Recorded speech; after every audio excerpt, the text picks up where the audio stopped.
పిత పుత్ర పవిత్ర ఆత్మ నామమున ఆమెన్. క్రీస్తు ప్రభుని యందు ప్రియ సహోదరి సహోదరులారా, దేవుని బిడ్డలారా, యాత్ర, జూబిలీ యాత్ర, కనాను యాత్ర, ఇది మనందరి పరలోకపు యాత్ర. ఈ జూబిలీ ధ్యాన వడకములో ఈరోజు 15వ రోజు ధ్యానాంశానికి మనం చేరుకుని ఉన్నాము. ప్రతిరోజు ఇజ్రాయేలీయుల నాటి కనాను యాత్రను మనము దశలు దశలుగా ధ్యానం చేసుకుంటూ నిరీక్షణతో కలిసి ప్రయాణిస్తున్నటువంటి మన ఈ జూబిలీ యాత్రలో మనం ఎలా నడిస్తే మన గురి, మన లక్ష్యం, మన గమ్యమైన పరలోక కనానును మనం చేరుకోగలమో ధ్యానిస్తూ ఉన్నాము. మంచి మనసుతో ఈ రిట్రీట్లో పాలు పంచుకుంటున్న మీ అందరికీ మరొకమారు యేసు పవిత్ర నామములో స్వాగతం పలుకుతూ ఉన్నాను. ప్రియులారా, దేవుడు ఇజ్రాయేలు ప్రజలను ఎడారి గుండా నడిపించే క్రమంలో ఒకసారి జ్ఞాపకం చేస్తూ ఉన్నాను. ఐగుప్తులో ఉన్న రామ్సెస్ అనే పట్టణం నుండి బయలుదేరిన వీరి యాత్ర సుక్కోతు నుండి ఏతాము నుండి బాల్సెఫోన్ నుండి పీహహిరోత్, ఆ ప్రాంతము నుండే ఎర్ర సముద్రాన్ని దాటగానే వారికి మారా అనే చేదు అనుభవం ఎదురైనట్లుగా మనం విన్నాము. అయితే దేవుడు ఎప్పుడూ మనల్ని చేదు అనుభవాల్లోనే ఉంచడు. కరువుతో ప్రారంభించిన సమృద్ధిలోకి నడిపించే దేవుడు అని మనం ఆలకిస్తూ, మారా నుండి దేవుడు ఇజ్రాయేలు ప్రజలను ఎలీము అనే సమృద్ధి ఉన్న చోటికి నడిపించారు. ఎలీములో ఏమున్నాయని విన్నాము గతంలో? 12 నీటి బుగ్గలు, 70 ఖర్జూరపు చెట్లు ఉన్నాయి. ఆ 12 నీటి బుగ్గలు ఏంటో మనం విన్నాము గతంలో. నీరు అనగా దేవుని యొక్క వాక్కునకు గుర్తు, అపోస్తులిక బోధనకు గుర్తు, శ్రీసభ అందిస్తున్నటువంటి నిజమైనటువంటి బోధకు గుర్తు. యాత్రలో పాలు పంచుకున్న వాళ్ళందరూ నాడు ఇజ్రాయేలీయులు 12 నీటి బొగ్గల్లో ఓటలుగా ఊరుతున్నటువంటి శ్రేష్టమైన నీరును సేవించి బలం పుంజుకొని ఎలాగైతే యాత్ర కొనసాగించారో, మన ఈ యాత్రలో కూడా శ్రేష్టమైన వాక్కును మనం ఆలకించి, శ్రేష్టమైన వాక్కు అనే నీళ్లను మనం సేవించి ముందుకు సాగిపోవాలే తప్ప కనిపించినవి, వినిపించినవి, అనిపించినవి అలాంటి తప్పుడు బోధ అనే నీటిని మనం తాగకూడదు అని, ముఖ్యంగా నికోలాయితులనే తప్పుడు బోధ, బిలాము అనే తప్పుడు బోధ, అదేవిధముగా మోసం చేసే తప్పుడు బోధలు ఉన్నాయి, జాగ్రత్త అని దేవుడు వాక్కు మనల్ని హెచ్చరిస్తూ ఉంది. కాబట్టి ఏదైనా వాక్యమే కదండి అని ఏ నీరు పడితే ఆ నీరు తాగకూడదు, శ్రేష్టమైన మంచినీరు మాత్రమే తాగాలి అని మనము గతంలో విన్నాం. ఇప్పుడు అదే ఎలీము అనే ఆ చోటులో 12 నీటి బుగ్గలతో పాటు 70 ఖర్జూరపు చెట్లు ఉన్నాయి. ఆ వాక్యాన్ని ఒకసారి చదువుకుందాం. నిర్గమకాండం 15వ అధ్యాయం 27వ వచనము. తరువాత వారు ఎలీమునకు వచ్చిరి. ఆ ప్రదేశమున 12 నీటి బుగ్గలు కలవు, 70 ఖర్జూర వృక్షములు ఉన్నవి. అక్కడ నీటి అంచుననే వారు దిగిరి. ఈనాటి మన ధ్యానాంశం, మీరు ఖర్జూరం తింటున్నారా? డాక్టర్స్ కూడా చెప్తూ ఉంటారు, ఖర్జూరం మంచిదే, ఆరోగ్యానికి మంచిది. అయితే ఈరోజు నేను చెప్పేది, ఖర్జూరం తింటున్నారా అంటే వెళ్ళి దుకాణాలకి వెళ్ళి, షాప్స్కి వెళ్ళి ఖర్జూరం రోజు తినేవన్నది నా ఉద్దేశం కాదు. ఖర్జూరం తింటున్నారా? దేవుడు ఎలీము అనే ఆ చోటులో 12 నీటి బుగ్గలతో పాటు 70 ఖర్జూరపు చెట్లు, కొన్ని ట్రాన్స్లేషన్స్లో ఈత చెట్లు అని వ్రాయబడి ఉంది.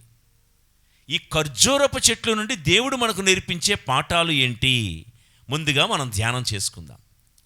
ఖర్జూరం, ఈత చెట్లు, తాటి చెట్లు, మన ప్రాంతంలో కనబడే తాటి చెట్లు, ఇవన్నిటినీ కలిపి ఇంగ్లీష్లో సింపుల్గా పామ్ ట్రీ అని అనేసారండి. ఈ పామ్ ట్రీ అనే ఈ ఖర్జూరపు చెట్లు అయితేనేమి, ఈత చెట్లు అయితేనేమి, తాటి చెట్లు అయితేనేమి, అరేకాసియే అనే ఒక ఫ్యామిలీ, ఆ కుటుంబంలో నుంచి పుట్టుకొచ్చాయంటండి. అంటే బయోలాజికల్గా, బాటనీ ప్రకారంగా.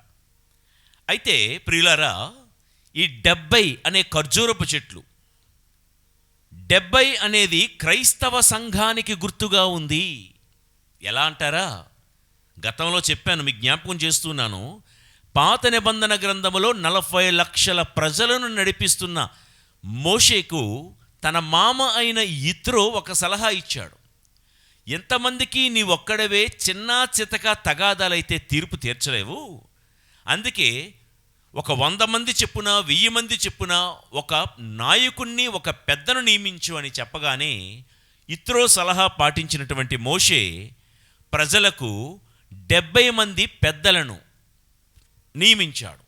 ఈ 70 మంది పెద్దల సమక్షంలో చిన్న చితక తగాదాలు ఏమనుంటే పరిష్కరించుకోండి అని 70 మంది పెద్దలను పాత నిబంధన గ్రంథంలో నియమించారు. అదే నూతన నిబంధన గ్రంథానికి వచ్చేసరికి యేసుప్రభు వారికి మత్తయి సువార్త 10వ అధ్యాయంలో చదువుకుంటాం. ఆయనకు 70 మంది శిష్యులు ఉన్నట్లుగా ఆ 70 మందిని కూడా జతలు జతలుగా గ్రామాలకు పంపించినట్లుగా మనం అక్కడ చదువుకుంటాం. అంటే అక్కడ 70 మంది పెద్దలైనా, ఇక్కడ 70 మంది క్రీస్తు శిష్యులైన క్రీస్తు సార్వత్రిక సంఘానికి సాదృశ్యంగా ఉంది. క్రైస్తవ సంఘానికి ఈ 70 అనే సంఘం 70 అనే ఈ ఖర్జూరపు చెట్లు గుర్తుగా ఉన్నాయి. సరే, ఈ ఖర్జూరపు చెట్లు యాత్రలో ఉన్న క్రైస్తవ సంఘానికి ఏ పాఠాలు నేర్పిస్తున్నాయి? ఈ నిరీక్షణతో కలిసి ప్రయాణిస్తున్నటువంటి ఈ జూబిలీ యాత్రికులమైన మీకైనా నాకైనా ఈ ఖర్జూరపు చెట్లు నేర్పించే కొన్ని ఆత్మ సంబంధమైన పాఠాలు ఈరోజు మనం నేర్చుకుందాం. ఖర్జూరం తింటున్నారా? ఖర్జూరం నేర్పించే ఆత్మ సంబంధమైన పాఠాలు వింటున్నారా? రండి నేర్చుకుందాం. నెంబర్ 1, ఈ ఖర్జూరపు చెట్టు ఇది ఒక కల్పవృక్షం అని పిలుస్తూ ఉంటారండి. కల్పవృక్షం. ఆ చెట్టు వేరు మొదలు శిఖరాగ్రం వరకు ఖర్జూరం చెట్లో ఏది కూడా వేస్ట్గా లేదంటండి. ప్రతిదీ ఏదో ఒక దానికి ఉపయోగపడుతూనే ఉంది. వేరైనా, కాండమైనా, దానిలో ఉన్నటువంటి నారైనా, పీచైనా, పళ్ళైనా, ఆకులైనా, ఇట్లా ఖర్జూరపు చెట్టులో వేస్ట్ అనేది, వృధా అనేది ఏదీ లేదు. వేరు మొదలు శిఖరాగ్రం వరకు అన్ని పనికి వచ్చేవి. అందుకే దీన్ని కల్పవృక్షం అన్నారు. ముఖ్యంగా సిరియా లాంటి ప్రాంతంలో ఇది పెరుగుతుందండి. అందుకే సిరియనులు 365 రోజులు కూడా సంవత్సరంలో ఏదో ఒక రీతిలో ఇది ఉపయోగపడుతుంది. ఖర్జూరపు చెట్టు యొక్క ఉపయోగాలు సుమారు 365 ఉన్నాయని సిరియనులు యొక్క అంచనా అండి. ఇక్కడ ఒక పాఠం నేర్పిస్తున్నారు.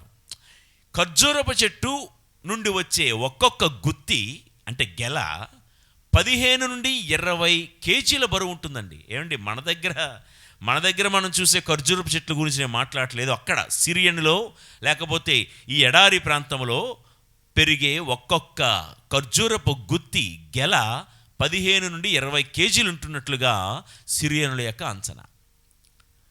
ఒక పాఠం, ఖర్జూరపు చెట్టు ఒక కల్పవృక్షం. 365 ఉపయోగాలు దీనికి ఉన్నాయి.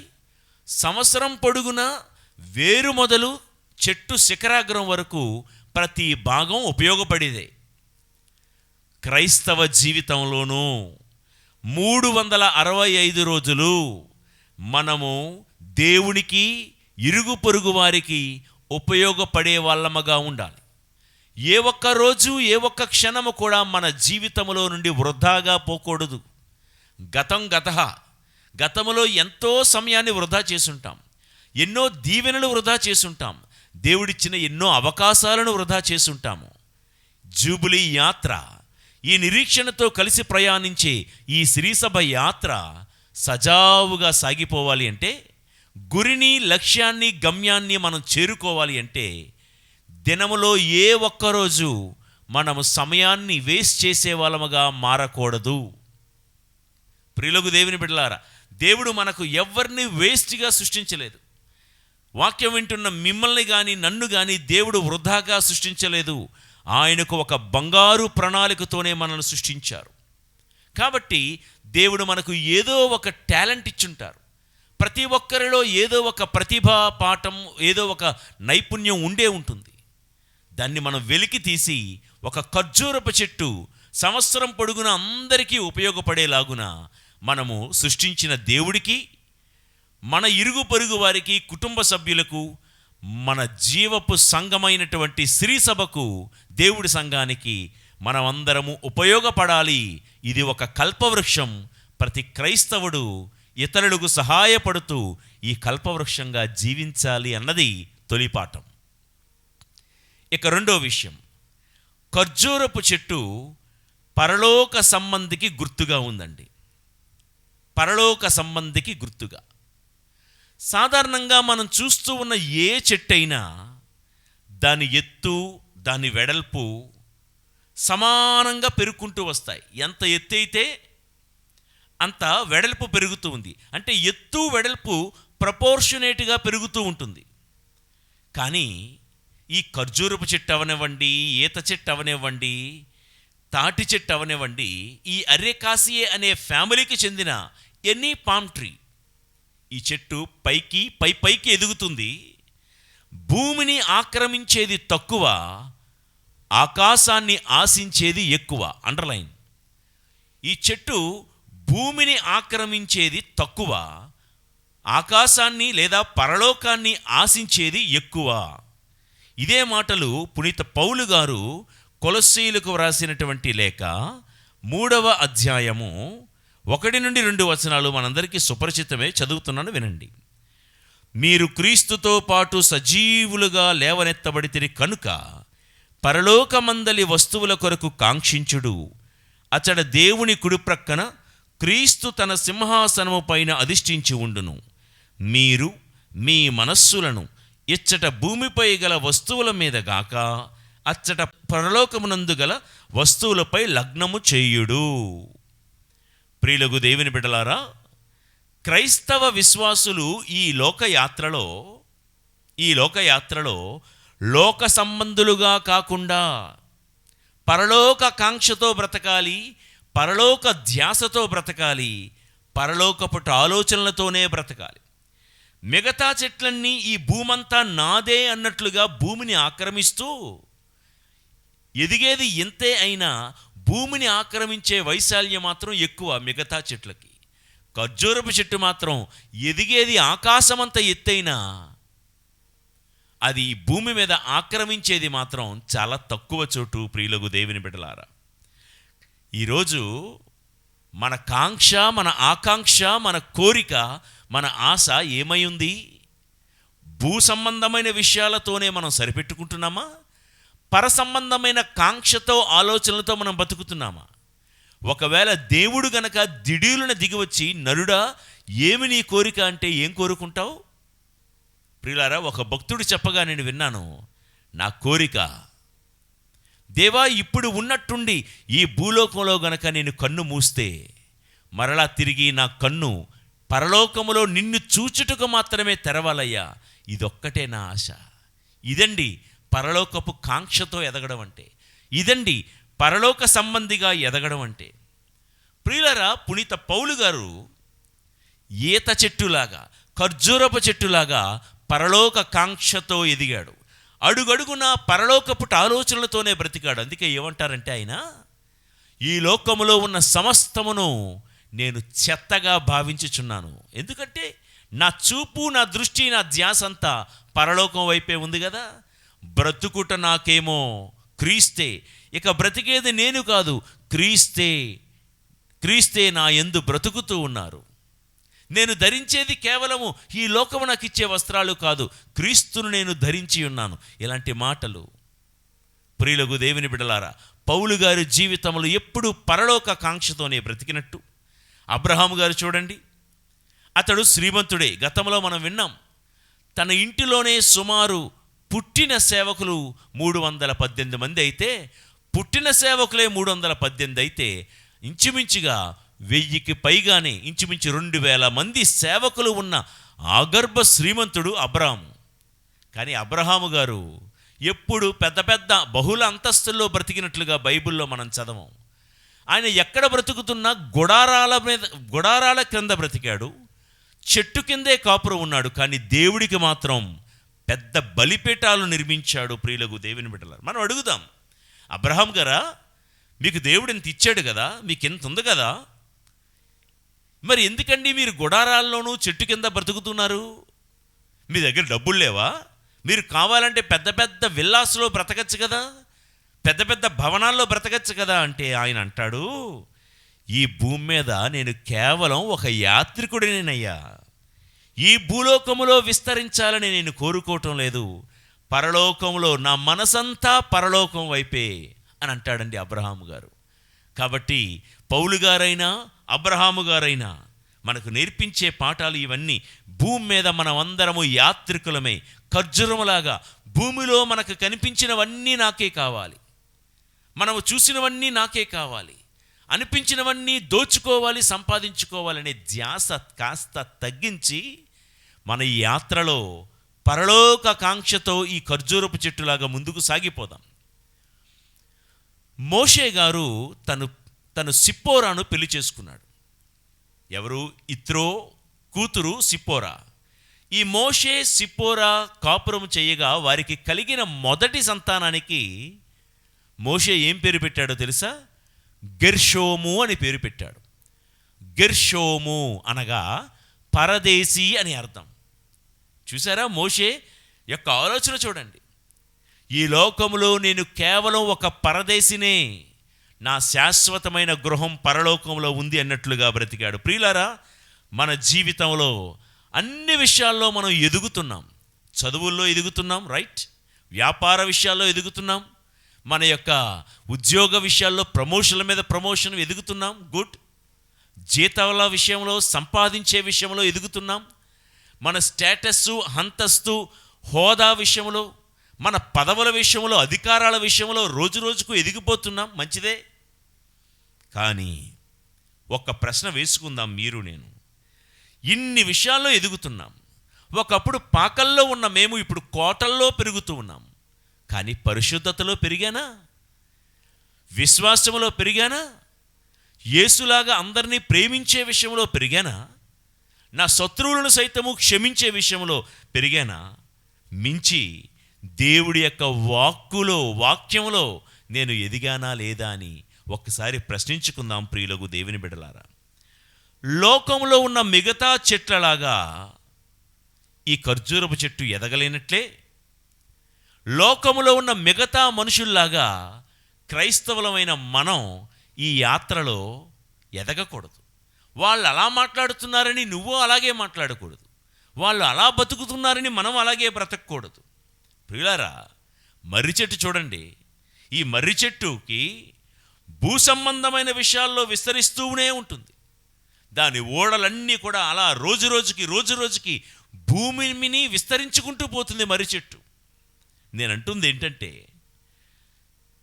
ఏమి తినేదమా, ఏమి త్రాగేదమా, ఏమి ధరించేదమా, ఎక్కడికి వెళ్ళుదమా, ఎవరితో స్నేహం చేద్దామా, ఎవరితో పరిచయాలా, ఇలా భూ సంబంధమైన విషయాల్లో విస్తరించకుండా పరలోక సంబంధమైన విషయాల్లో ఎప్పుడెప్పుడు ఎవరికి సహాయం చేద్దామా, ఎంత వాక్యాన్ని లోతుగా అర్థం చేసుకుందామా, పరలోక సంబంధమైనటువంటి ఫలాలు ఉన్నాయే, ప్రేమ, ఆనందం, సంతోషం, సమాధానం, వీటిని ఎప్పుడెప్పుడు నేను స్వాధీనపరుచుకుంటాననే కాంక్షతో మనం ఎదిగితే ఈ యాత్రలో మనము సజావుగా సాగిపోగలం.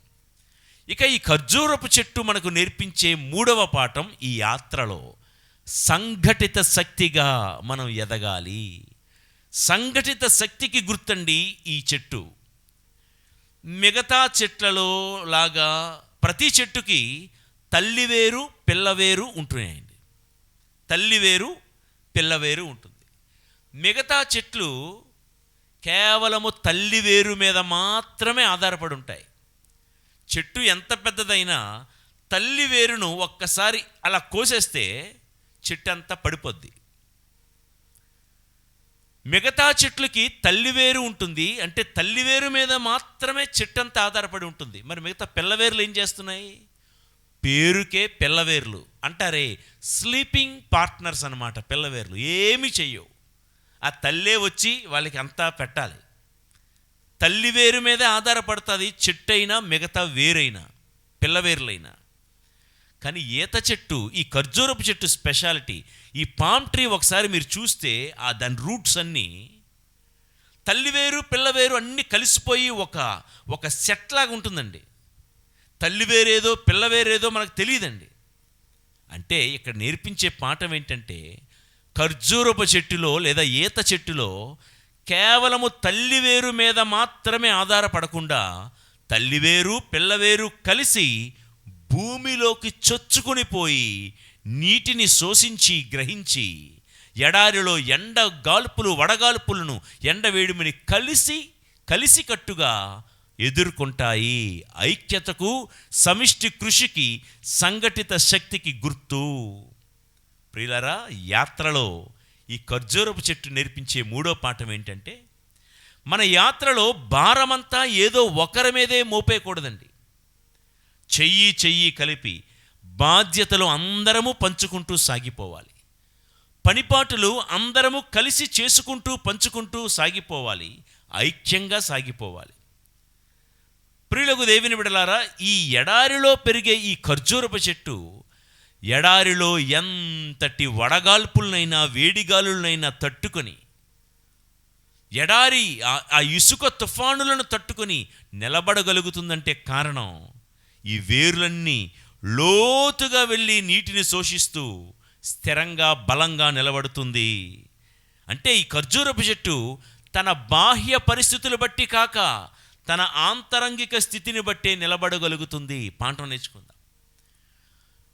ఖర్జూరపు చెట్టు కూడా చెప్పచ్చు, ఈ ఎడారిలో ఉన్నాను వేడండి, ఈ ఎడారిలో ఉన్నాను వడగాలుపులు ఇసుక తుఫాన్లు, ఈ ఎడారిలో కూడా నేను ఎలా స్థిరంగా నిలబడగలను అంటే మన మాటకు వస్తే రోజు ఎన్నో కష్టాలండి. పేదరికము, ఫీజులు కట్టుకోవాలి, అనారోగ్యం ఒకవైపు, చాలని జీతాలు మరోవైపు, ఎదిగిపోయిన పిల్లలు మరోవైపు, ఇన్ని సమస్యల మధ్య నేను ఎలా నిలబడగలను అంటున్నావా?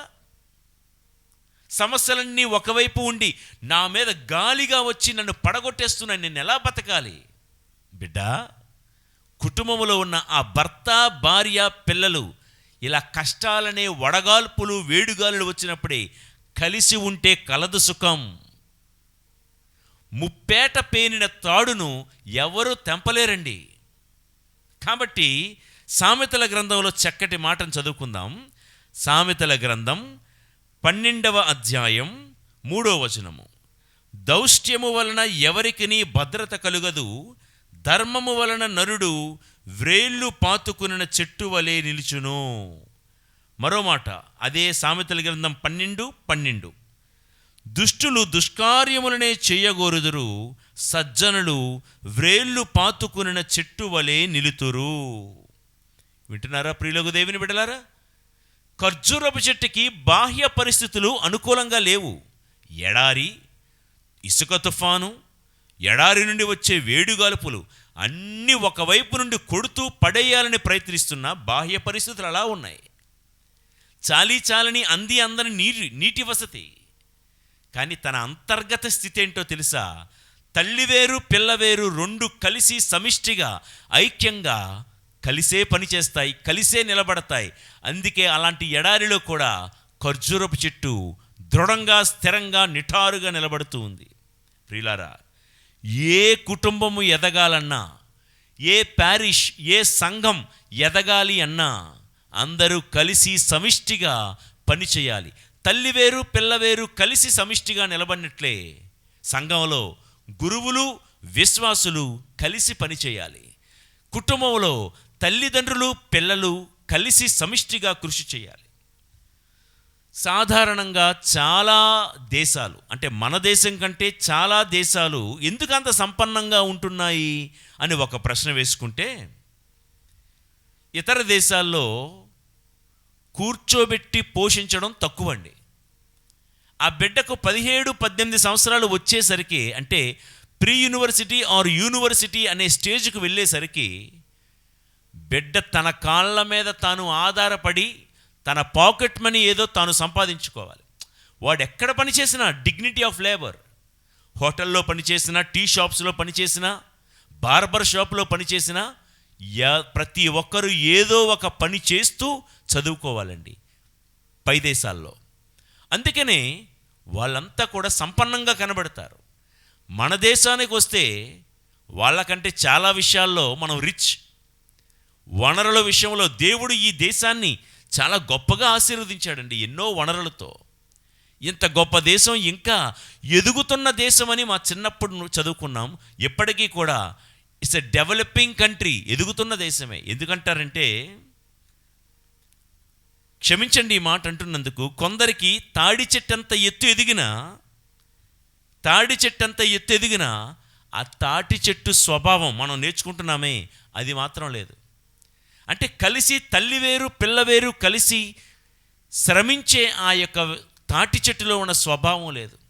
వాడికి వయసు 30 ఏళ్ళు, కానీ ఇంకా నేను సినిమాకి వెళ్తాను 500 ఇవ్వు, నేను షాపింగ్కి వెళ్తాను డబ్బులు ఇవ్వు అని తల్లిదండ్రుల దగ్గరికి వచ్చి డిమాండ్ చేస్తాడు. ఒరే డబ్బులు లేవురా, ఇప్పుడు లేవు, తర్వాత ఇస్తాము అని అంటే ఈ ఉద్దందుడు ఏమంటాడో తెలుసా? ఆఫ్టర్ ఆల్ 500 కూడా ఇవ్వలేకపోతే నన్ను ఎందుకు అన్నారు అని నిలదీస్తూ ఉంటాడండి. ఇతనెవడు? కేవలము తల్లి వేరు మీద మాత్రమే ఆధారపడి బ్రతుకుతున్న పిల్ల వేరు. He is or she is nothing but a sleeping partner in the family. ఏం ప్రయోజనం లేదు. టీటీపీ, తినడం, తిరగడం, పడుకోవడం, అంతే. ప్రియులకు దేవుని బిడ్డలారా, ఒక్క క్షణం గమనించండి. అందరము సంఘటిత శక్తిగా పనిచేయాలి. యాత్రలో ఉన్నవారు ఏదో ఒక రెక్క కష్టపడుతూ ఉంటే ఒక్క రెక్క కష్టం మీద మిగతా వాళ్ళందరూ బ్రతికేయాలని మనం అనుకోకూడదు. అందరూ కలిసి పనిచేయాలి. మర్రి చెట్టును చూడండి, ఏది తల్లి వేరో ఏది పిల్ల వేరో మనం గమనించలేము.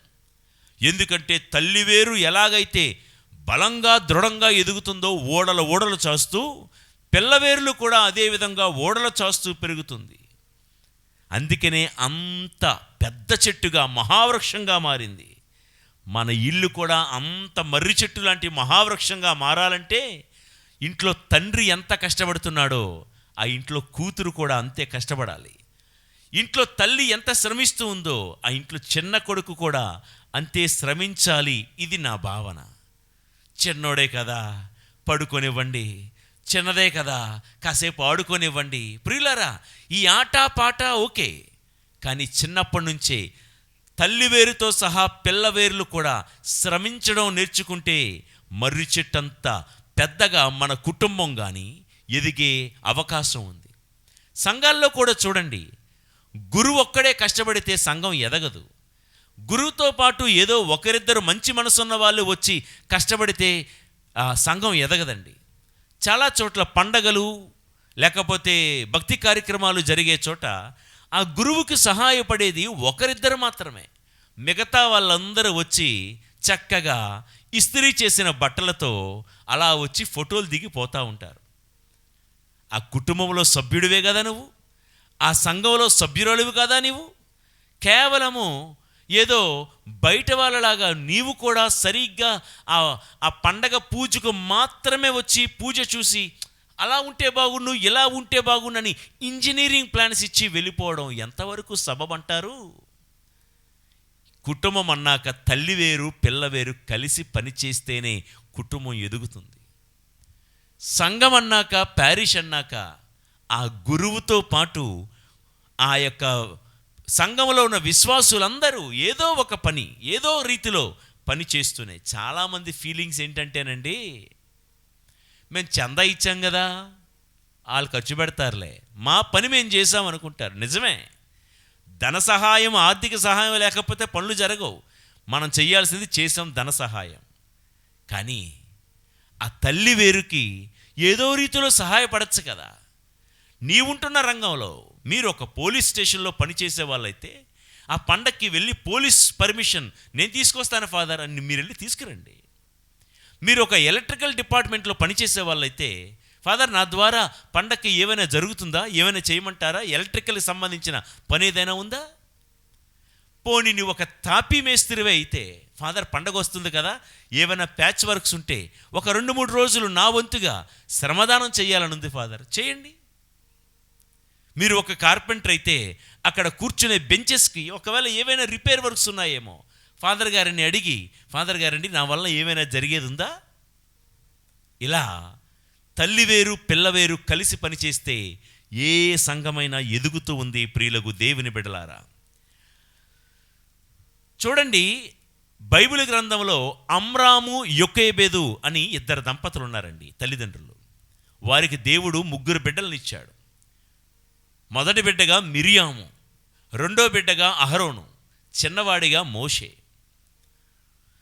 ఈ కుటుంబం అంతా ఎలా పెరిగిందో చూడండి. అమ్రాము యొకేబెదు అనే ఆ ఇద్దరు తల్లిదండ్రులకి ఈ పిల్లవేర్లు ఉన్నాయే ఎలా సహకరించాయంటే, మిరియాము ఒక ప్రవక్తిగా ఎదిగింది, అహరోను ఒక ప్రధాన యాజకుడిగా ఎదిగాడు, మోషే ఇక చెప్పక్కర్లేదు ఒక మహానాయకుడిగా ఎదిగాడు. కుటుంబంలో ఆ అమ్రాము యొకేబెదులతో పాటు 3 పిల్లలు కూడా ఎదిగారు. కాబట్టి ప్రియులకు దేవుని బిడ్డలారా, ఆ కుటుంబం మొత్తం నేటికి కూడా మనం మాట్లాడుకుంటున్నాం. నూతన నిబంధన గ్రంథంలో బప్తిస్మ యోహాను గారి యొక్క తల్లిదండ్రులు జకరియా, ఎలిజబెత్. వీరు కూడా చూడండి, ఆ తల్లిదండ్రులు ఎంతటి భక్తిపరులో బప్తిస్మ యోహాను కూడా అంతే భక్తిలో అంతే పవిత్రతలో ఎదిగారు. అందుకే కుటుంబం చిరస్థాయిగా నిలబడిపోయింది. ప్రియులారా, నేను ఒక మాట అంట, మన తాత ముత్తాతలు, మన తల్లిదండ్రులు, మన పూర్వీకులు భక్తిపరులే కాదు అని నేను అన్నాను. వాళ్ళు మన దేవాలయానికి, సంఘానికి కాయ కష్టం చేసి శ్రమించిన వాళ్ళే కాదు అని నేను అన్నాను. ఇంకెన్నాళ్ళు పూర్వీకుల కథలు చెప్పుకొని బతుకుతాం? ఇంకెన్నాళ్ళు చరిత్ర కథలు చెప్పుకొని బతుకుతాం? ఇంకెన్నాళ్ళు చెట్టు పేరు చెప్పుకొని బతుకుతామండి? మా తాత అంతటోడు, మా నాన్న ఇలాంటోడు, ఈ దేవాలయానికి మేము అది చేసాం, ఇది చేసాం. నిజమే, మరి మనమేం చేస్తున్నాం? నీవేం చేస్తున్నావు? తల్లివేరు అంత చేస్తే పిల్లవేరుగా మనమెంత చెయ్యాలి?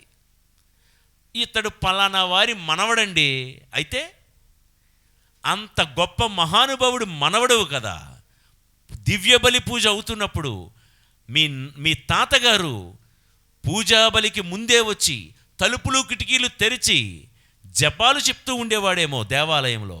నీవు ఆయన మనవడిగా ఆ ఇంటి పేరు మోస్తూ, ఆయన పేరు మోస్తూ నువ్వు పూజాబలికి ప్రసంగం చెప్తున్నప్పుడు వస్తున్నావా లేటుగా?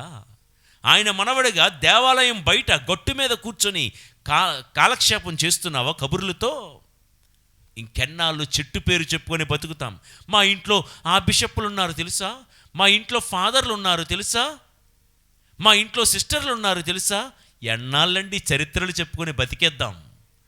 నిజమే, దేవుడు ఆ ఇంటిని అభిషేకించాడు, ఆ ఇంటిలో నుండి అభిషిక్తులను ఎన్నుకున్నాడు కాదు అని నేను అన్నాను. మన ఇంటిలో అభిషిక్తులు ఉంటే ఇంకెంత కేర్ఫుల్గా ఉండాలి. ఎందుకంటే ప్రపంచం మన మీద ఒక కన్నేసి ఉంచుతుంది. ఇలాంటి కుటుంబంలో నుంచి ఆ ఫాదరు లేకపోతే ఆ సిస్టర్ వచ్చారు, మరి వీరి తెరితెనులేంటి ఇలా ఉన్నాయి? ఈ కుటుంబ సభ్యులు ఇలా ఉంటే ఇక ఫాదర్ పుట్టి పెరిగిన బ్యాక్గ్రౌండ్ ఎలాంటిదా?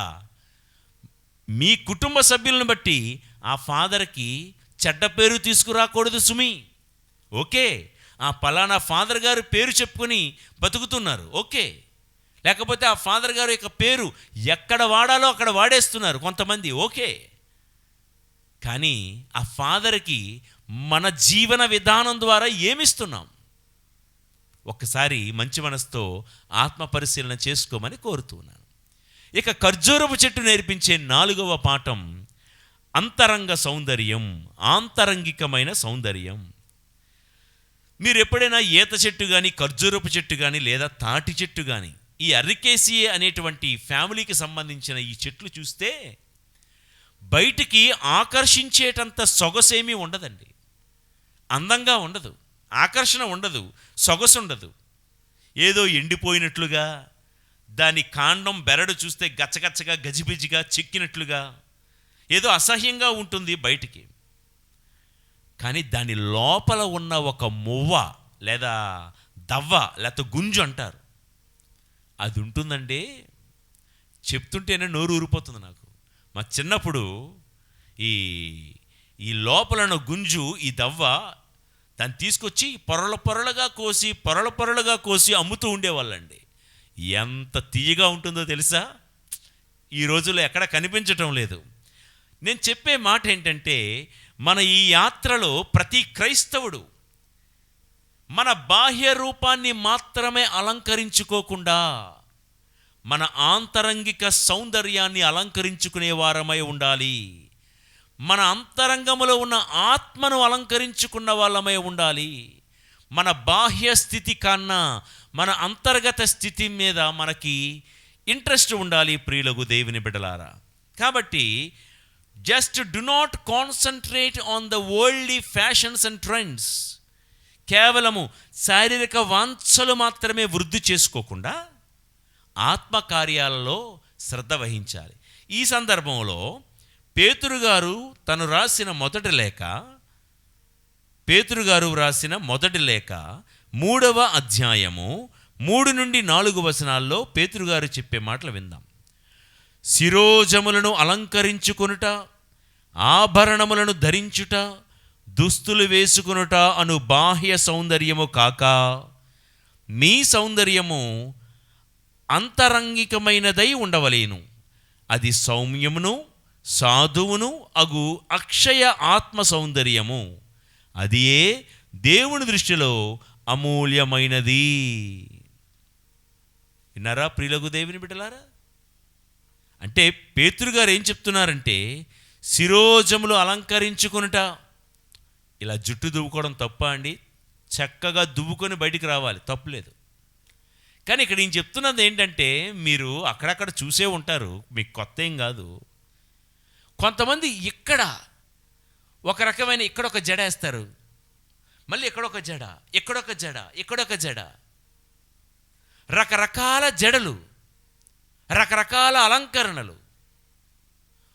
చెప్తా ఉంటాను కదా ఎప్పుడు కూడా, ఈ మధ్య మగపిల్లలు కూడా ఫ్యాషన్ ఏంటంటే ఏదో పొలానికి ఘాట్లు పెట్టినట్లుగా ఎక్కడొకటి చారలు.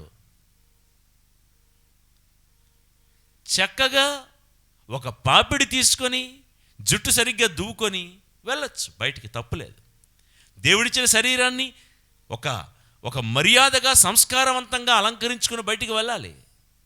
కానీ రకరకాల విచిత్రమైనటువంటి శిరోజములు అలంకరించుకొనుట, ప్రియులకు దేవుని బిడ్డలారా, ఇటువంటి బాహ్యమైన అలంకారాలు వద్దు అని పేతురు గారు చెప్పే మాట.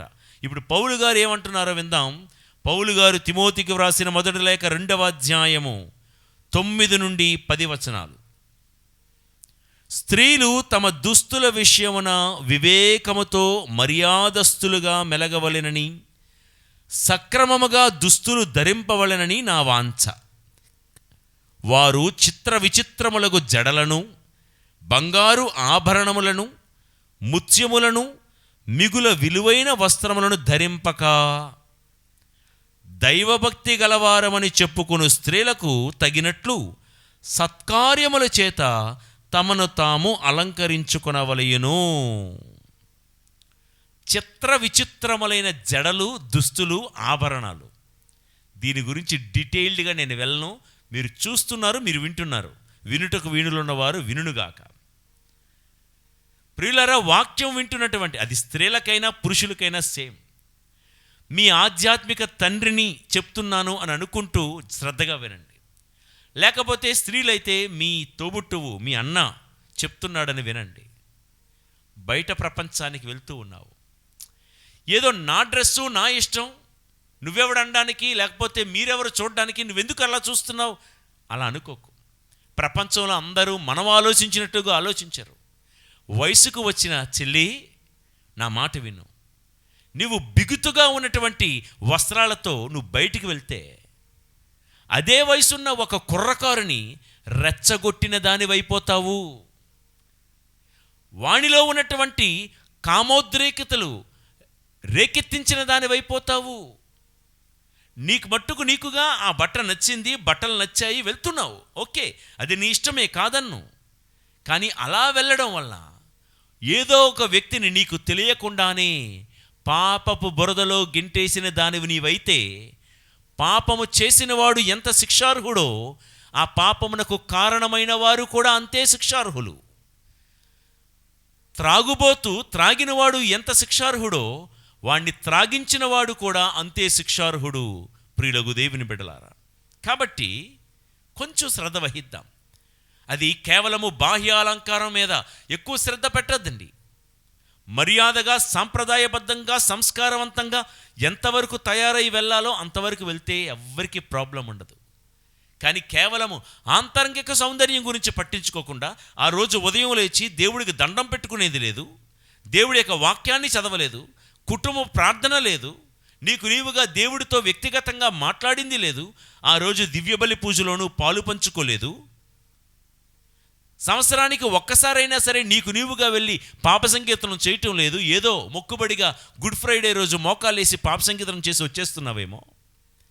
ఇలా ఆత్మ సౌందర్యాన్ని అలంకరించుకోకుండా కేవలము ఇలా బాహ్య సౌందర్యమే 365 రోజుల పూట పట్టించుకుంటే ఖర్జూరపు చెట్టు ఈ యాత్రలో ఉన్న నీకు మాకు మనందరికీ జ్ఞాపకం చేస్తున్నది ప్రియులారా, బాహ్య సౌందర్యము కంటే ఆంతరంగిక సౌందర్యాన్ని పెంపొందించుకో. ఖర్జూరపు చెట్టు బయటకు బాగుండదు, కానీ లోపల రుచికరమైన మధురమైన దవ్వ ఉంటుంది కదా, అలా ఎదగాలి అని. ఓ తల్లి మొన్న మధ్య నాతో చెప్పుకుంటున్న ఒక మాట, ఫాదర్ గారండి నా కూతురు కోసం ప్రార్థన చేయండి అని.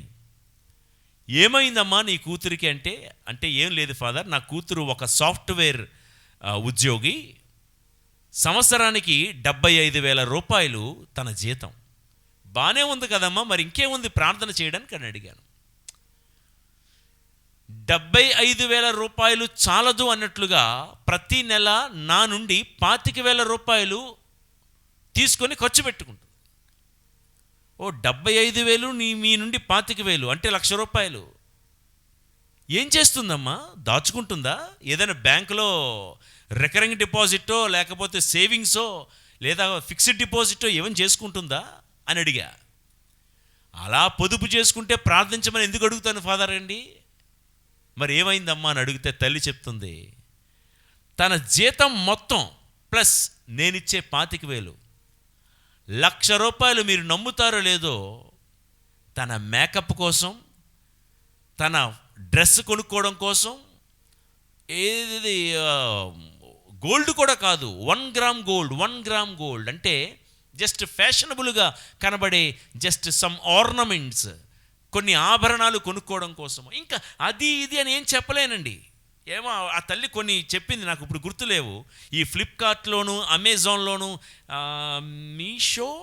మీషో అటువంటి వాటిలోనూ రోజు 3-4 ఆర్డర్లు పెడతాదండి. తన జీతం చిల్లిగవ్వ తల్లిగా నాకు ఎప్పుడు ఇవ్వలేదు. పైగా నేను రిటైర్మెంట్ అయిపోయి నా పెన్షన్ డబ్బుల్లో నుంచి 25,000 ప్రతి నెల ఇవ్వాల్సిందే, ఇవ్వకపోతే యుద్ధం జరుగుతుంది. బిడ్డా, నెలకు 1,00,000 రూపాయలు నీ అలంకారం మీద, నీ వస్త్రధారణ మీద, నీ బాహ్య స్థితి కోసమే నీవు ఖర్చు పెడుతూ ఉంటే నీ ఆంతరంగిక సౌందర్యం, ప్రభు చెప్పే మాటే జ్ఞాపకం చేస్తున్నాను, మానవుడా లోకమంతా సంపాదించి నీ ఆత్మను కోల్పోతే నీకు ప్రయోజనమేమి? జ్ఞాపకం చేసుకో ప్రియులకు దేవుని బిడ్డలారా. యోసేపు పాత నిబంధన గ్రంథములో చెరలోకి వెళ్ళిపోయాడు. యోసేపు చెరలోకి వెళ్ళడానికి కారణం ఏంటో తెలుసా? పొతీఫరు భార్య అతని సౌందర్యాన్ని చూసి మోహించింది, కామించింది. యోసేపు యొక్క అందమే ఒక రకంగా ఆయన చెరసాలలోకి పడిపోవడానికి కారణం. ప్రియ దేవుని బిడ్డలారా, మన బాహ్య అలంకారాన్ని, బాహ్య అందాన్ని ఎంతగా మనం పెంపొందించుకుంటామో ఒక్కొక్కసారి మన అందమే మనకు శాపమయ్యే ప్రమాదం ఉంది. మన అందమే మనము చెరసాల పాలయ్యే ప్రమాదం ఉంది, చెరసాల పాలు చేస్తుంది. మళ్ళా చెప్తున్నాను, నీట్గా డీసెంట్గా కనబడడం వేరు, ఇక మిగతా సంగతి మీకు తెలుసు. అనవసరమైన పోకడలకు, అనవసరమైన విపరీతమైనటువంటి అందచందాలకు తావియ్యవద్దు. మన అందమే మనము చెరసాల పాలవునట్టు అవుతుంది. లోకంలో చాలామంది తమ అందాలను ప్రదర్శిస్తూ ఎవరో వలపుల వలలో చిక్కుకొని చెరలో చిక్కుకున్న వాళ్ళు చరిత్రలో చాలామంది ఉన్నారు. ప్రియులకు దేవుని బిడ్డలారా, ఇర్మియా గ్రంథంలో ఒక కటువైనటువంటి మాట మీకు చదివి వినిపిస్తాను. నేను దీన్ని ఎక్కువగా వివరించను, అర్థం చేసుకోండి. ఇర్మియా గ్రంథం 4వ అధ్యాయము 30వ వచనము. యెరూషలేము, నీవిక ఏమి చెయ్యుదువు? నీవు ఎర్రని బట్టలు ధరింపనేలా, అంటే కలర్ఫుల్ వస్త్రాలు, సువర్ణాభరణములు తాల్చనేలా, కాటుక పెట్టుకోనేలా, నీ సౌందర్యం ఎందుకును అక్కరకు రాదు. నీ ప్రేమికులు నిన్ను తిరస్కరించిరి, వారు నీ ప్రాణములు తీయుదురు. వేరే ట్రాన్స్లేషన్స్లో నీ అందాన్ని చూసిన వాళ్ళు, నీ అందాన్ని, నీ ఆభరణాలను, నీ డ్రెస్సులను ప్రేమిస్తున్న వాళ్ళు నిన్ను దోచుకుంటారు, జాగ్రత్త. ప్రియులారా, మన ఆభరణాల వలన, మన వస్త్రాలంకరణ వలన, మన మేకప్ వలన, బాహ్య సౌందర్యం వలన మనం ఇతరులను ఒకవేళ మెప్పించడానికో, ఉద్రేకపరచడానికో, ప్రేరేపించడానికో, పురికొల్పడానికో ప్రయత్నిస్తే అదే మన పాలిట చెర అవుతుంది. నువ్వు దోచుకోబడతావు. నీ అందాన్ని ఎవరికైనా ప్రదర్శిస్తూ ఉంటే అనవసరంగా నీవు దోచుకోబడతావు. ఈ మాట మాత్రమే చెప్తున్నాను, వేరే పదాలు నేను మాట్లాడను, మీరు ఊహించుకోండి. కాబట్టి ఎక్స్టర్నల్ అలంకరణ వద్దు అని ఇర్మియా భక్తుడు చెప్తున్నారు. కాబట్టి ఖర్జూరం నేర్పించే పాఠం ఏంటంటే, బయట ఎలా ఉన్నా, అలా అన్నాను కదా అని చింపురు జుట్టు వేసుకొని ఏదో సరిగ్గా కనీసం సరిగ్గా బట్టలు కూడా వేసుకోకుండా బయటికి వెళ్ళకూడదండి. సాంప్రదాయబద్ధంగా, సంస్కారవంతంగా, మర్యాదపూర్వకంగా ఉన్నటువంటి అలంకరణ చేసుకుని వెళ్ళాలి తప్ప మితిమీరినటువంటి అలంకరణ వద్దు. బాహ్య సౌందర్యం కంటే ఆంతరంగిక సౌందర్యం మేలు అని ఈ యాత్రలో ఉన్న మీకు నాకు ఈ ఖర్జూరపు చెట్టు నేర్పించే పాఠం. ఇక 5వ పాఠం, ఖర్జూరం చెట్టు నేర్పించే 5వ పాఠం మనం ముగించుకుంటున్నాం. సంరక్షణకు గుర్తు. సంరక్షణకు గుర్తు. లోకంలో ఏ చెట్టునైనా చూడండి, ఏ చెట్టు పండునైనా పశువులు కానీ, పందులు కానీ, నక్కలు కానీ చాలా ఈజీగా తినేయగలవు. ఎందుకంటే ఆ చెట్టు పండుకి సంరక్షణ లేదు. ఆవులు, గేదెలు అలా వెళ్తూ వెళ్తూ ఆ చెట్టు పండు, మామిడి చెట్టు పండును ఈజీగా తినేస్తాయి, సపోటా పండును ఈజీగా తినేస్తాయి, ఇక రకరకాలు. కానీ ఈత చెట్టు దగ్గరికి వచ్చి ఈ ఈత చెట్టు పండ్లను తినమనండి, ఏ పశువునైనా తిందాము అని ఆ పండు దగ్గరికి వెళ్ళి మూతి పెట్టేసరికి మూతి వాసిపోద్ది. ఎందుకో తెలుసా? ఈత చెట్టుకు, ఖర్జూరపు చెట్టుకు తన ఫలాలను ఎలా సంరక్షించుకోవాలో తెలుసు. ఆ ఫలము చుట్టూ కూడా దేవుడు దానికి సంరక్షించుకోవడానికి ముళ్ళు పెట్టాడు. ముళ్ళు. ప్రియులకు దేవుని బిడ్డలారా, మనలో ఉన్నటువంటి ఫలాలు మనల్ని కూడా రోజు వేటాడడానికి వచ్చే వేటగాళ్ళ విషయంలో చెప్తున్నాను, జాగ్రత్తగా వినండి. మనలను వేటాడడానికి వచ్చే వేటగాళ్ళ విషయంలో నిన్ను నీవు సంరక్షించుకునే ఖర్జూరపు చెట్టులాగా ఈ యాత్రలో మనం సాగిపోవాలి.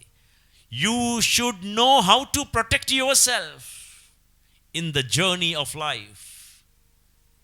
వేటగాళ్ళు ఉంటారు, జాగ్రత్త. కొందరు వేటగాళ్ళు నిన్ను అపవిత్రపరచాలని రోజు వేటాడుతూనే ఉంటారు. మరికొందరు వేటగాళ్ళు నువ్వు బాగా చదువుకుంటున్నావు, నీ చదువు పాడు చేయడానికి వచ్చే వేటగాళ్ళు ఉంటారు. అది ఇది చెప్పి నువ్వు చక్కగా వ్యాపారం చేసుకుంటున్నావు, ఏదో వ్యసనాలు నీకు నేర్పించి నీ వ్యాపారాన్ని చెడగొట్టేయడానికి వచ్చే వేటగాళ్ళు ఉంటారు, జాగ్రత్త. నిన్ను లోకాకర్షణలోనికి లాగడానికి వచ్చే వేటగాళ్ళు ఉంటారు, జాగ్రత్త. ట్రాప్ చేయడానికి వస్తారు, ట్రాప్ చేయడానికి వస్తారు. మీ ఫోన్ నెంబర్ ఇస్తారా? మీ ఫోన్ నెంబర్ ఇస్తారా? ఎప్పుడైనా మాట్లాడచ్చా మీతో? లేదు లేదు నేను ఇవ్వను, నేను ఇస్తే మా మమ్మీ ఒప్పుకోదు. వీళ్ళు చెప్పే సమాధానం కొంతమంది. ఫోన్ నెంబర్ ఇస్తారా, మాట్లాడచ్చా అప్పుడప్పుడు అంటే ఇవ్వను, మా మమ్మీ ఒప్పుకోదు. అంటే మమ్మీ ఒప్పుకుంటే ఇద్దామనేగా. ఒక కుర్రోడు అడుగుతూ ఉంటాడు ఆ అమ్మాయిని, కాలేజీలోనో ఎక్కడో, నాతో కేఫ్కి వస్తావా, కాఫీకి వస్తావా, ఐమాక్స్ థియేటర్కి సినిమాకి వెళ్దామా? లేదు లేదు నేను రాను, మా మమ్మీ డాడీ ఒప్పుకోరు. అంటే ఒప్పుకుంటే వెళ్దామనేగా. నీ ఫోన్ నెంబర్ ఇస్తావా అని అడిగిన వాడికి వెంటనే నైస్గా ఐస్గా మాట్లాడకుండా, మరలా ఆ వేటగాడు నీ దగ్గరకు రాకుండా నిన్ను నీవు సంస్కరించుకునే కాపాడుకునే ముళ్ళు నీకుండాలి. ట్రాప్ చేయడానికి వచ్చే వేటగాడు అక్కడికి వెళ్దామా ఇక్కడికి వెళ్దామా అంటే మళ్ళా ఇంకోసారి వచ్చి అడగడానికి సాహసించకుండా ఉండే ముళ్ళు నీకుండాలి. ఐస్గా నైస్గా మా మమ్మీ మా డాడీ ఒప్పుకోరు, ఎవరైనా చూస్తే బాగోదు, ఎట్లా మాట్లాడితే మళ్ళా వస్తూనే ఉంటాడు వేటగాడు. వేటగాడు వస్తాడు, వేటగత్తెలు వస్తాయి. ఎవరిని వదలద్దు, అందరూ సమానమే మనకి. ప్రియులకు దేవుని బిడ్డలారా, కానీ నిన్ను నీవు కాపాడుకో, నీ మాటతో సంరక్షించుకో, నీ మాటతో కాపాడుకో, నీ నడక ద్వారా నీ ప్రవర్తన ద్వారా కాపాడుకో. నీ ఫలాలను హరించడానికి వచ్చే వేటగాళ్ళు ఉంటారు. ఈత చెట్టు ఏ పశువును తన దగ్గరకు రానివ్వదు, ఎందుకంటే తన ఫలాలను కాపాడుకోవడానికి తనకు సంరక్షణగా ముళ్ళున్నాయి, నీకే ఉన్నాయి. నీ మాటతో sometimes don't be smooth with them, be harsh towards their friendships.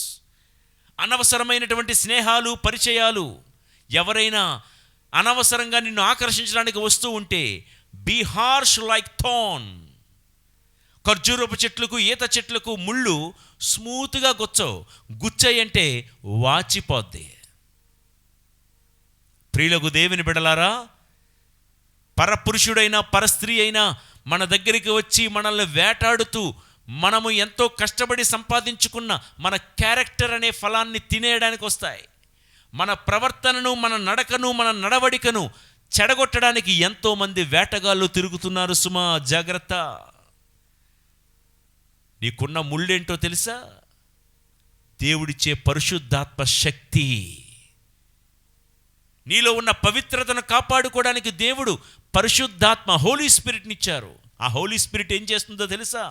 రోజు మూలుగుతూ ఉంది, ప్రార్థన చేస్తూ ఉంది. నిన్ను నీవు కాపాడుకోవడానికి ఇంటి నుండి బయలుదేరేటప్పుడే ప్రార్థన చేసుకో. దేవా, ఏ పశువు, లోకములో ఉన్న ఏ వ్యక్తి నన్ను తినకుండా, నా మీద వేటాడకుండా కాపాడయ్యా. నా కంటికి గస్తీ ఉండు, నా నోటికి కాపలా ఉండు, నా ఆలోచనలకు కాపలాగా ఉండు ప్రభువా అని రోజు గడప దాటిన తర్వాత దాటక ముందే ప్రార్థన చేసుకుంటూ బయలుదేరాలి. ప్రియులకు దేవుని బిడ్డలారా, ఇర్మియా గ్రంథం 9వ అధ్యాయంలో బహు చక్కటి మాట మీకు చదివి వినిపిస్తాను. ఇర్మియా గ్రంథం 9వ అధ్యాయము 21వ వచనము. మృత్యువు గవాక్షముల గుండా దూరి వచ్చి మన ప్రాసాదములలో ప్రవేశించినది. జాగ్రత్త, దుష్టుడు గవాక్షముల గుండా దూరిపోయి వచ్చేస్తాడు వేటాడడానికి. జాగ్రత్త. అది మన వీధులలోని పిల్లలను, మన సంతలోని పెద్దలను సంహరించినది. 17-18 వచనాలు కూడా చదువుతాను, వినండి. సైన్యములకు అధిపతి అయిన ప్రభువు ఇట్లా అనుచున్నాడు, యోచింపుడు, మీరు శోకాలాపము చేయు స్త్రీలను పిలువుడు, విలాప గీతములను పాడు వివిధలకు కబురు పెట్టుడు. ప్రజలు ఇట్లనిరి, ఆ స్త్రీలు త్వరగా శోక గీతము ఆలపింతురు. అప్పుడు మన నేత్రములు కన్నీరు కార్చును, ఏడుపుల వలన మన కనుగుడ్లు తడియును. ఎందుకంట ఇదిగో ఇందాక చదివాను 21వ వచనము. మృత్యువు ప్రతి ఇంటి ద్వారం వద్ద ఎదురు చూస్తూ ఉంది వేటాడడానికి, మన ఇంట్లో చొరబడడానికి. ప్రియులారా, యోబు భక్తుడి గురించి దేవుడికి సైతానికి మధ్య సంభాషణ జరిగింది. మీకు తెలుసు కదా. యోబు గ్రంథం 1వ అధ్యాయం 10వ వచనం నుంచి ఉంటుంది. దేవుడు సైతానుతో అంటున్నాడు, చూడు ఈ భూలోకములో నా భక్తుడైన యోబు ఎంత నీతిమంతుడిగా, భక్తిపరుడిగా, పవిత్రుడిగా ఉంటున్నాడో అని సైతానుతో చెప్తూ ఉంటే, సైతానుడు ఏమన్నాడో తెలుసా? నీవు యోబు చుట్టూ ఒక కంచెను నాటి అతని సంపదలను కాపాడుచుంటివి కనుక యోబు నీకు భక్తిపరుడుగా ఉన్నాడు అంటుంది. అంటే యోబు తన ఇంటి చుట్టూ ఏం నిర్మించుకున్నాడంట? కంచెను, ముళ్ళ కంచెను నాటించుకున్నాడు. ఏ దురలవాట్లు, దురవ్యసనము. యోబుకు పిల్లలున్నారు. రోజు సూర్యోదయమునే నిద్రలేచి తన బిడ్డలు ఎక్కడ ఏ పాడు పని చేశారో, రాత్రులు బయటికి వెళ్ళి వచ్చారు, ఏదైనా తెలుసో తెలియకో ఏదైనా తప్పు చేశారేమోనని ప్రాయశ్చిత్తంగా, పాప పరిహారంగా సూర్యోదయమునే వారి కోసం ప్రార్థించి ప్రతిరోజు బలులర్పించేవాడంట యోబు తన బిడ్డల కోసం. ప్రియులారా, యోబులాగా ప్రతి తల్లి ప్రతి తండ్రి తన ఇంటి చుట్టూ తన బిడ్డల చుట్టూ ఒక ముళ్ళ కంచెను ఏర్పాటు చేసుకోవాలి. ప్రతి వ్యక్తి ప్రార్థన ద్వారా ఏ పశువు మన దరిదాపులకు రానివ్వకుండా, ఏ దుష్టుడు మన దరిదాపులకు వచ్చి మనలో ఉంచుకున్న ప్రేమ, ఆనందం, సాత్వికత, మంచితనము, సమాధానము, నిగ్రహము, సహనము, క్షమాపణ అనే ఆత్మఫలాలను తినేయకుండా మనం భద్రంగా కాపాడుకోవాలి. అలా కాపాడుకోవాలంటే దేవుడు మనకిచ్చిన పరిశుద్ధాత్మ అనే పరిశుద్ధాత్మ మూలుగు ప్రార్థన, పరిశుద్ధాత్మే మీకోసం ప్రార్థించును, నిత్యము మన నోట దేవుని స్తుతి ఉండాలి, యేసు నామం మన నోట పలుకుతూనే ఉండాలి. ఆ రీతిగా ఉంటే మనం ఈ లోకములో ఉన్న వేటగాళ్ళ నుండి 91వ కీర్తన మీకు కంటతా కదా, మహోన్నతుని మరుగున వసించువాడు, సర్వశక్తిమంతుని రెక్కల నీడలో నివసించువాడు ఎంత ధన్యుడని చెప్తూ, అతడు వేటకాని ఉరుల నుండి నన్ను సంరక్షించును. ఎవరు? ఆ దేవుడు వేటకాని ఉరుల నుండి నన్ను కాపాడుతాడు. ఎప్పుడు? నిత్యము ప్రార్థన చేసినప్పుడు. ముగించుకుందాం త్వరగా. ఈ ఖర్జూరపు చెట్టు మనకు నేర్పించే ఆఖరి పాఠం, 6వ పాఠం. ఇది నిరీక్షణకు నిత్యత్వానికి గుర్తు. నిరీక్షణకు నిత్యత్వానికి గుర్తు. దర్శన గ్రంథం 19వ అధ్యాయం. దర్శన గ్రంథం 19వ అధ్యాయం 8వ వచనము. ఆమె స్వచ్ఛమును ప్రకాశవంతమును అయిన అమూల్య నారవస్త్రములు ధరింప అనుమతింపబడినది. పరిశుద్ధుల సత్కార్యములే ఆ అమూల్య వస్త్రములు అని ఆ స్వరము పలికెను. ఓకే ప్రియులారా, సాధారణంగా ఏ చెట్టు ఆకునైనా చూడండి, చెట్టు నుండి ఆకు వేరవ్విన కొద్ది క్షణాలకే ఆ చెట్టు ఆకు ఎండిపోతుంది. దాన్ని ముట్టుకున్నా పట్టుకున్నా ఆకు పిండిలాగా అయిపోతూ ఉంది. కానీ ఈత చెట్టు ఆకు, ఖర్జూరపు చెట్టు ఆకు చెట్టు నుండి వేరైపోయినా ఇంకా అది బ్రతికే ఉంటుంది. ఇది గొప్ప విషయం. ఖర్జూరపు చెట్టు నిత్యత్వానికి, నిరీక్షణకు గుర్తు. నిరీక్షణ యాత్రికులము కదా. చెట్టు నుండి వేరైపోయినా ఆకు ఇంకా ఉపయోగపడుతుంది. ఎందుకంటే ఆకులో ఉన్న ఒక రకమైన నార, ఒక రకమైన ఫైబర్, అది చేపల తయారీలో వాడుతూ ఉన్నారు. ఇప్పుడు ఈ రోజుల్లో కార్పెట్స్ వచ్చి అవన్నీ కనుమరుగైపోతున్నాయి. కానీ ఒకప్పుడు ఈత నారలతో చేపలు తయారు చేసేవాళ్ళు.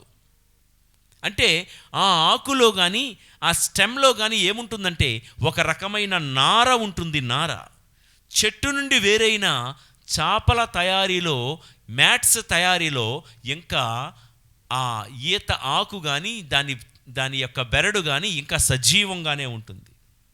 ఎందుకు? తనలో ఉన్న నార వలన. ఒక పాఠం ఏంటి ఆ నార? చదువుకున్నాం కదా దర్శన గ్రంథంలో. అమూల్యమైన నార వస్త్రములు ధరింప అనుమతించితివి, పరిశుద్ధుల సత్కార్యములే ఆ నార. ప్రియులారా, బ్రతికినన్నాళ్ళు మనం ఏ మంచి పనులు చేస్తామో, ఏ సత్కార్యాలు చేస్తామో అదే మనకు నారలాగా పనికేస్తుంది. మనం చనిపోయిన తర్వాత కూడా ఇంకా మనం ఉపయోగపడాలి అంటే బ్రతికినన్నాళ్ళు ఈ యాత్రలో మంచి పనులు, సత్కార్యాలు చేసుకుంటూ మన జీవితానికి నారను సంపాదించుకుందాం. డాక్టర్లు చెప్తారు ఒంట్లో ఫైబర్ ఉండాలండి, పీచు పదార్థాలు ఎక్కువ తినమంటారు. ఎందుకంటే గుడ్ ఫర్ హెల్త్, ఆరోగ్యానికి మంచిది. ప్రియులారా, ఆత్మ సంబంధమైన కోణంలో చెప్తాను, మనం కూడా ఫైబర్ను సంపాదించుకోవాలి.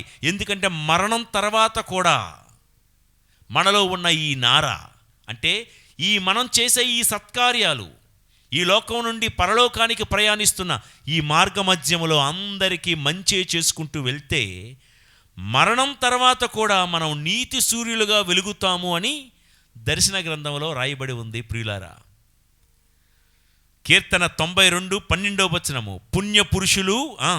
పుణ్యపురుషులు ఖర్జూరము వలె వృద్ధి చెందుదురు. మనం చేసే పుణ్యమే మనతో పాటు ఉంటుంది. ప్రియులకు దేవుని బిడ్డలారా, చెట్టు నుండి వేరైన ఖర్జూరపు ఆకు ఇంకా బతుకుతూనే ఉంది కదా చేపల రూపంలో. మ్యాట్ స్వరూపంలో మనం కూడా ఈ లోకము నుండి వేరైపోయిన, మరణించిన తర్వాత ఇంకా ఆ పరలోకములో నీతి సూర్యుని వలె మనం వెలగాలి అంటే ఈ లోకములో, ఈ జీవిత యాత్రలో, ఈ పిల్గ్రిమేజ్లో, ఈ జూబిలీ యాత్రలో మనం మంచి పనులు చేసుకుంటూ వెళ్ళిపోవాలి. ఫైనల్గా ఖర్జూరపు చెట్టు ఒంటరిగా కాక గుంపులు గుంపులుగా బ్రతుకుతూ ఉంది. 133వ కీర్తన 1వ వచనము, సోదరులెల్లరూ కూడిట ఎంత రమ్యము, ఎంత మనోహరము. ప్రియులారా, మన ఈ యాత్రలో నా మట్టుకు నేనే ఉంటాను, నేను ఎవరితోకి కలవను, ఎవరిలోకి వెళ్ళను, నేను నా ఫ్యామిలీ అంతే. నేను సంఘంలో ఒక సంఘజీవిగా బ్రతకను, నా మట్టుకు నేనే బతుకుతానంటే తప్పండి. యాత్రలో అందరితో కలిసి బ్రతకాలి, కలివిడిగా బ్రతకాలి, ఐక్యతతో బ్రతకాలి. ఖర్జూరపు చెట్టు నేర్పే చివరి పాఠం, ఒంటరిగా కాక గుంపులు గుంపులుగా ఎడారిలో బ్రతికినట్లే మనము కూడా ఈ జీవిత యాత్రలో ఇంకా ఆ కులంతోనే నేను ఉంటాను, ఆ వర్గంతోనే నేను ఉంటాను, ఆ బ్యాచ్తోనే తిరుగుతాను అన్నట్టు కాకుండా అందరితో కలిసి ఉందాం, అందరితో మాట్లాడుకుని బతుకుదాం, అందరితో పాటు యాత్ర సాగిద్దాం. ప్రియులకు దేవుని బిడ్డలారా, ఈ 70 ఖర్జూరపు చెట్లు మనకు నేర్పించే పాఠాలు ఇవన్నీ అండి. దేవుడు ఎలీము అనే చోట వారిని ఆపి, ఇజ్రాయేలు ప్రజలను ఆపి, ఈ 12 నీటి బొగ్గల నుండి శ్రేష్టమైన వాక్కు అనే నీరు తాగండి, ఈ ఖర్జూరపు చెట్లు ఫలాలు తింటూ ఇదిగో దేవుడు నేర్పించే ఈ 7 పాఠాలు యాత్రలో నేర్చుకోమని ప్రభువు కోరుతూ ఉన్నాడు. ప్రియులారా, మన ఈ నిరీక్షణతో కలిసి ప్రయాణించే ఈ జూబిలీ యాత్రలో కూడా ఈ ఖర్జూరపు చెట్లు నేర్పించే పాఠాలు మనము నేర్చుకుందాం, యాత్రలో వాటిని అవలంబిద్దాం. తద్వారా మనము కోరుకున్న రేవుకు, గమ్యానికి, లక్ష్యానికి, పరలోక కణానికి దేవుడు మనందరినీ నడిపించి కాపాడుదురుగాక. ఆమెన్. ప్రార్థించుదము. మహాపరిశుద్ధుడా మా దేవా తండ్రి, మారా అనే చేదు అనుభవాల నుండి ఎలీము అనే సమృద్ధి ఉన్న చోటుకు ఇజ్రాయేలు ప్రజలు నడిపించినట్లుగాని, నిరీక్షణతో కలిసి ప్రయాణిస్తున్న మా ఈ జూబిలీ జీవన యాత్రలో కూడా మమ్ములను అట్టి సమృద్ధిలోనికి నడిపిస్తున్నావని మేము నమ్ముతూ ప్రార్థన చేస్తూ ఉన్నాం. దేవా, ఎలీము అనే ఆ చోట ఉన్న 70 ఖర్జూరపు చెట్లు సంఘానికి గుర్తుగా ఉన్నాయి. సంఘములో ఉన్న ప్రతి ఒక్కరూ ఈ ఖర్జూరము నుండి ఎన్నో పాఠాలు నేర్చుకోమని కోరుతూ ఉన్నావు. నిజమే ప్రభువా, మా జీవన యాత్రలో, ఈ జూబిలీ యాత్రలో మేము కూడా ఖర్జూరాన్ని పోలి ఒక కల్పవృక్షంగా మారి మా జీవితంలో ఏ ఒక్కరోజు మేము వృధాగా పోనీయక, ఖర్జూరం ఎలాగైతే 365 రోజులు అందరికీ ఉపయోగకరముగా బ్రతుకుతుందో, మేము కూడా సృష్టికర్తవైన నీకు, మా ఇరుగు పొరుగు వారికి ఏదో మేలు చేస్తూ ఉపయోగపడేలా జీవించేలా మమ్మ దీవించండి. మేము ఈ భూలోక సంబంధమైన వ్యక్తులుగా జీవించకుండా ఖర్జూరము వలె పరసంబంధమైన వ్యక్తులుగా జీవించి కృపణ దయచేయండి. తల్లి వేరు, పిల్ల వేరు అందరూ కలిసి పనిచేసినట్లుగా మేము కూడా సమాజంలో ఒక సంఘటిత శక్తిగా ఎదిగే కృప, కుటుంబంలోనూ మా సంఘములోనూ అందరూ కలిసిమెలిసి ప్రయాణించి కలిసిమెలిసి పని చేసుకుని ప్రయాణించే కృపను మాకు దయచేయండి. దేవా, అన్నిటికీ మించి కేవలము బాహ్య సౌందర్యం కోసమే మేము ఆరాటపడకుండా మా ఆంతరంగిక సౌందర్యాన్ని పెంపొందించుకునే కృపను దయచేయండి. ఖర్జూరపు చెట్టుకు వాటి ఫలాలకు అడ్డుగా ముళ్ళు ఎలాగైతే పెట్టావో దేవా, మా జీవితంలో కూడా మరి మమ్మల్ని వేటాడడానికి వచ్చే సైతాను శక్తుల నుండి తప్పించుకోవడానికి పరిశుద్ధాత్మ అనే ముళ్ళును, ప్రార్థనా శక్తి అనే ముళ్ళును మాకు అనుగ్రహించండి. దేవా, చెట్టు నుండి వేరైనా ఇంకా తనకున్న నారతో ఎలాగైతే ఆ ఈత చెట్టు ఇంకా ఉపయోగపడుతుందో, మేము కూడా ఈ భూలోకము నుండి మరణము ద్వారా వేరైన పరలోకములో నీతి సూర్యులుగా బ్రతకాలి అంటే బ్రతుకు దినములన్నీ కూడా సత్కార్యములు, నీతి కార్యములు చేసుకుంటూ అందరికీ ఉపయోగపడేలాగా జీవించే కృప మాకు దయచేయు. దేవా, ఈ లోకములో, సమాజములో ఒంటరిగా మేము బ్రతకకుండా ఖర్జూరము వలె అందరితో కలివిడిగా కలిసి బ్రతికే అనుగ్రహం మాకు దయచేయమని మా నాథుడైన యేసు పవిత్ర నామములో ఈ ప్రార్థన చేయుచున్నాము తండ్రి. ఆమెన్. ప్రభువు మీతో ఉందురుగాక. మీ ఆత్మతోనూ ఉండునుగాక. సర్వశక్తిగల సర్వేశ్వరుడు పితా పుత్ర